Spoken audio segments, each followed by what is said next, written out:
ప్రధానమైన ఆలోచన ప్రతి ఒక్కరిలో రావాల్సింది ఏంటంటే ఈ రోజున కాకినాడ సీపోర్ట్ని జగన్మోహన్ రెడ్డి గారు తన చేతుల్లో లాక్కోవడానికి ఇంత దౌర్జన్యం ఎందుకు చేశారు? ఎందుకు కేవీ రావు గారి కుటుంబాన్ని ఈ విధంగా హింసించి ఇబ్బంది పెట్టి భారతదేశంలో కార్పొరేట్ చరిత్రలో ఎప్పుడు లేని విధంగా బలవంతంగా 41% వాటా బిగ్గెస్ట్ షేర్ హోల్డర్గా మార్చారు ఆరోబిదో రియాలిటీని ఈ రోజున.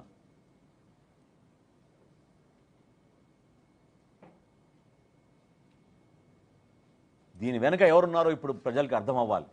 ఖచ్చితంగా సమగ్రమైన విచారణ జరుగుతోంది. గౌరవ ముఖ్యమంత్రి గారు కూడా చాలా స్పష్టంగా ఆదేశించారు. ఈ స్మగ్లింగ్ మాఫియాని, రైస్ స్మగ్లింగ్ మాఫియాని ఎట్టి పరిస్థితుల్లో కూడా మనం ఈ రాష్ట్రం నుంచి తొలగించాలి. కష్టమైన పని, కానీ నిజాయితీగా నిలబడుతున్నాం, పోరాటం చేస్తున్నాం. ఒక ఉప ముఖ్యమంత్రిగా అంత దూరం ప్రయాణం చేసి వాస్తవాలు తెలుసుకోవడానికి ఆయన చేసిన ప్రయత్నాన్ని మనస్ఫూర్తిగా నేను అభినందిస్తున్నాను. ప్రజలు కూడా అర్థం చేసుకోవాలి. రిస్క్తో కూడిన అంశం. ఒక బోట్ ఎక్కి ఏదైతే వెసల్ మొన్న సీజ్ చేశారో అక్కడ 640 మెట్రిక్ టన్నుల పీడిఎస్ రైస్గా నిర్ధారించామని చెప్పి కలెక్టర్ గారు చెప్పారు. పర్సనల్గా వెళ్ళి చెక్ చేద్దామని చెప్పి మేము చేసిన ప్రయత్నం ఆ రోజు కుదరలేదు. ఒక చిన్న బోట్ ఎక్కి సముద్రంలోకి వెళ్ళాల్సిన అవసరం ఏమొచ్చిందని నేను అడుగుతున్నాను. ప్రజల కోసం, సమాజానికి మేమిచ్చిన ఒక నమ్మకం, ఒక పార్టీ అధ్యక్షుడిగా, రాష్ట్రానికి ఉప ముఖ్యమంత్రిగా పవన్ కళ్యాణ్ గారు తీసుకున్న నిర్ణయం అంతిమంగా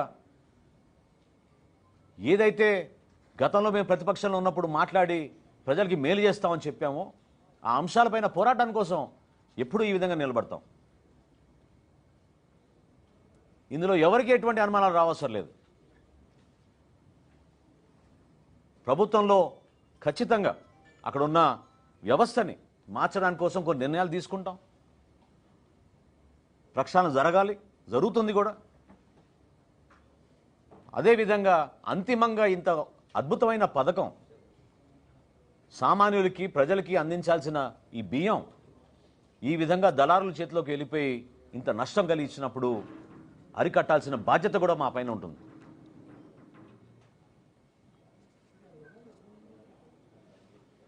గౌరవ ముఖ్యమంత్రిగా చంద్రబాబు నాయుడు గారు, అదేవిధంగా మన ఉప ముఖ్యమంత్రి గారు పవన్ కళ్యాణ్ గారు ఇద్దరు కూడా ఈ ప్రక్షాళనలో ఎట్టి పరిస్థితుల్లో కూడా మార్పు చూపించాలి. అంతిమంగా ఎవరైతే దీని వెనక ఉన్నారో, ప్రత్యేకంగా ఈ కాకినాడ పోర్టుని వాళ్ళ కబంధ హస్తాల్లోకి లాక్కోవడానికి చేసిన ప్రయత్నం జగన్మోహన్ రెడ్డి గారు సమాధానం చెప్పాలి.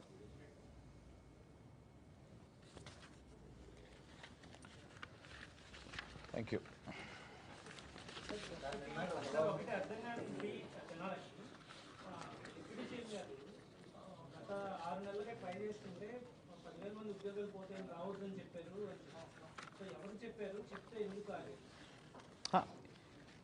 ఇప్పుడు పోర్టు పైన మీరు ఎక్కువ దృష్టి సారిస్తే స్థానికంగా ఉన్న ఉద్యోగ అవకాశాలు కోల్పోతారు. అక్కడ ఉన్న హమాలీస్ వాళ్ళు ఇబ్బంది పడతారు. మీరు ఇటు పక్కన వస్తే ఇబ్బంది కలుగుతుంది అనే సమాచారం అనేక కోణాల నుంచి, అనేక సోర్సెస్ నుంచి ఆయనకు అందుతూనే ఉంది. కానీ మీరు అర్థం చేసుకోవాల్సింది ఏంటంటే వేచి చూశారు. సమయం సందర్భాన్ని బట్టి పవన్ కళ్యాణ్ గారు రియాక్ట్ అవుతారు. సమాచారం అందింది, సమాచారం అందినంత మాత్రాన తొందరపడలేదు. దానిపైన అవగాహన తెచ్చుకుని ఇది వాస్తవం కాదా తెలుసుకుని అప్పుడు రియాక్ట్ అయ్యారు ఆయన.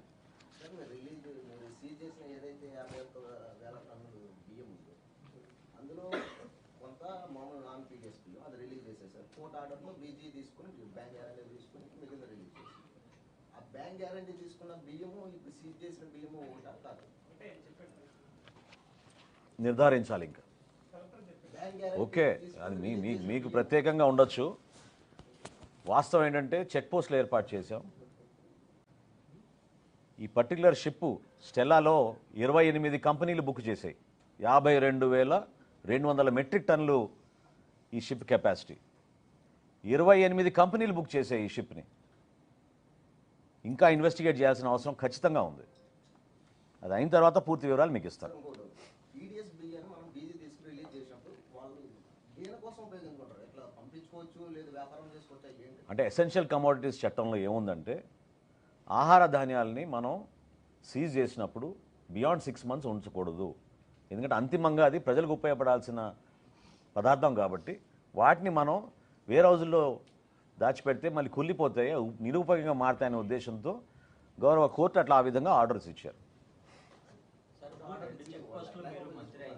ఎవరైనా సరే అంటే మేము కూడా ఆక్షన్ చేసేస్తాం, పౌర సరఫరాల శాఖ నుంచి కూడా ఆక్షన్ చేస్తాం సీజ్ చేసిన బియ్యాన్ని.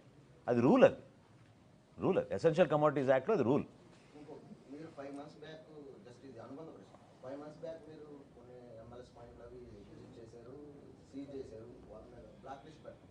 చేశాం. బ్లాక్ లిస్ట్ పెట్టిన లిస్ట్ కొంచెం మీడియాకి రిలీజ్ అయ్యింది. షూర్, తప్పకుండా. నాకు తెలియదు, నా దృష్టికి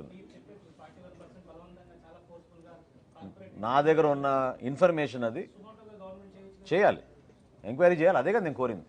ఖచ్చితంగా దీనిపైన సమగ్రమైన ఎంక్వైరీ జరగాలి. ఏ విధంగా 41.12% కాకినాడ సీపోర్ట్స్ లిమిటెడ్ దగ్గర నుంచి బలవంతంగా లాక్కుని ఆరోబిందో రియాలిటీకి అప్పచెప్పారో దానిపైన సమగ్రమైన విచారణ జరగాలి. ఇది మా పార్టీ డిమాండ్.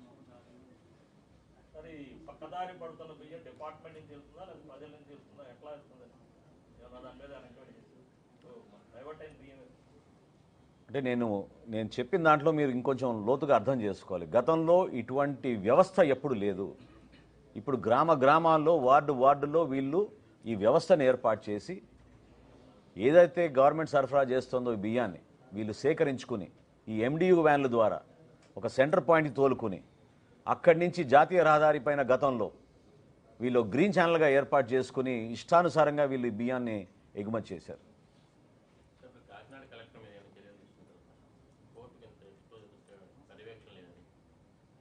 ఈ 5 సంవత్సరాల్లో నేను చెప్పిన లెక్క మీకు. ఈ 5 దాని వచ్చిన తర్వాత మేము మార్పులు చేసాం. మేము చెక్ పోస్టులు ఏర్పాటు చేసినాం, ఆధారం సిబ్బంది పెట్టాం.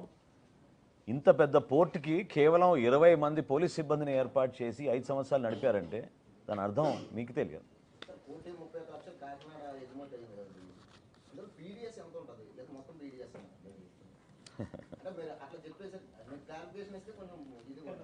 ఎవరైనా ఊహించగలుగుతారా 48,000 కోట్ల రూపాయల బియ్యం ఎగుమతి కాకినాడ పోర్టు జరిగిందని 3 సంవత్సరాల్లో? చెప్పండి.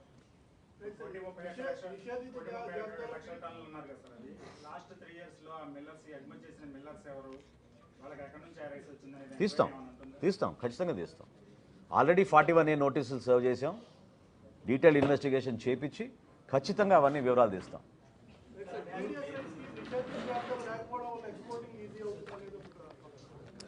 పీడిఎస్ రైస్ పైన నిషేధం ఎత్తలేదండి. రా రైస్ పైన ఎత్తేసారు, బ్రోకన్ రైస్ పైన ఎత్తేసారు. ఆ నామెన్క్లేచర్తో వీళ్ళు వాడుతున్నారు, ఆ విధంగా బిల్లు తయారు చేస్తున్నారు.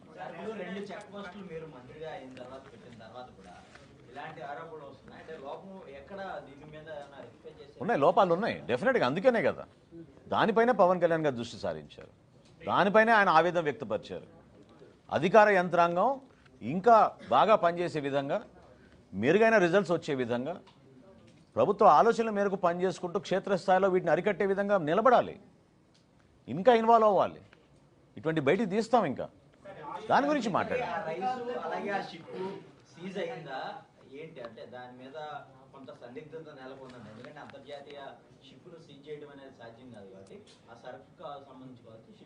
సాధ్యం కాదని ఎందుకు అనుకుంటున్నారు మీరు? చట్టాలు ఉన్నాయి, అధికారం ఉంది. ఖచ్చితంగా వాళ్ళకి నోటీస్ ఇచ్చి ఏ విధంగా ప్రొసీజర్ ఫాలో అవ్వాలో ఆ విధంగా ప్రొసీజర్ ఫాలో అవుతారు. అనుమానం వచ్చిందే కాబట్టి దానిపైన ఇన్స్పెక్ట్ చేసాం. ఇన్స్పెక్షన్లో మాకు ప్రాథమికంగా 640 మెట్రిక్ టన్నులు అక్కడ దొరికింది కాబట్టి ఫర్దర్ యాక్షన్ అనేది రాబోయే రోజుల్లో చూస్తారు. చేస్తారు, కరెక్ట్గా చూసుకుంటారు.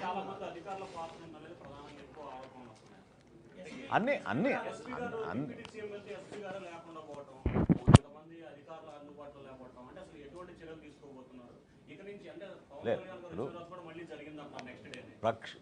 నేను మరొకసారి రీఇటరేట్ చేస్తున్నా, ఖచ్చితంగా దీనిపై ఆదేశాలు జారీ చేయడం జరిగింది. ఈ 13 కంపెనీస్ కూడా గౌరవ హైకోర్టుని ఆశ్రయించి బియ్యం రిలీజ్ చేయమని కోరగా గౌరవ హైకోర్టు గారి ఆదేశాల మేరకు నాన్ పీడిఎస్ రైస్ని ముందు రిలీజ్ చేసి ఏదైతే పీడిఎస్ రైస్ ఉందో దానికి ఎట్టి పరిస్థితుల్లో కూడా బ్యాంక్ గ్యారంటీ ₹43.30 పర్ కిలో చొప్పున కట్టించుకుని 84 కోట్ల రూపాయల బ్యాంక్ గ్యారంటీ తీసుకున్న తర్వాత ఆ రైస్ కూడా రిలీజ్ చేయడం జరిగింది. అందరికీ అర్థం అవ్వాల్సిన విషయం ఏంటంటే ఎందుకు కాకినాడ పోర్టు పైన మనం దృష్టి సారించాం, ఎందుకు పదే పదే కాకినాడ పోర్టు గురించి, ఈ రైస్ స్మగ్లింగ్ గురించి ఎందుకు ఈ విధంగా మనం ఆందోళన చెందుతున్నాం.